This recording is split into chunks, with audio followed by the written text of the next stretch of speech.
In today's video, I am going to teach you how to sort contact list in Brevo. Before we begin, it is important to note that Brevo runs in your web browser, so there is no traditional installation process.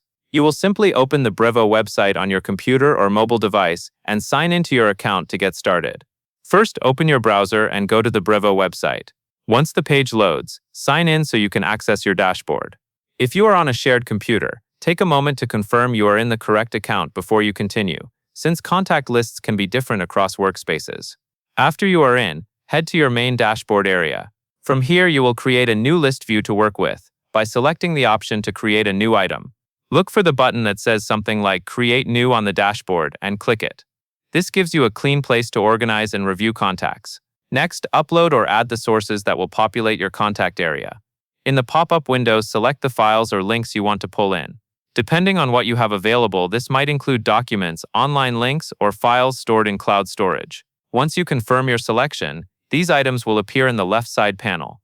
This panel acts like your source area, and it helps keep everything you are working from in one place. Now move to the center panel where you can analyze and filter what you see.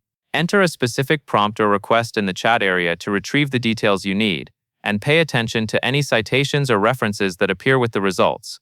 These references make it easier to verify where information came from, which is especially helpful when you are organizing a large list. When you are ready to generate a clean output, use the tools in the right side studio panel. Select an option such as an audio overview, slide deck, or video overview to produce a quick summary format that is easier to scan. This can help you confirm your sorting choices before you finalize anything. Finally, whenever you see an answer or result you want to keep, use the Save option to store it as a note. Saving key outputs as notes is a simple way to preserve your sorted view and return to it later without repeating the same work. That covers everything you need to know.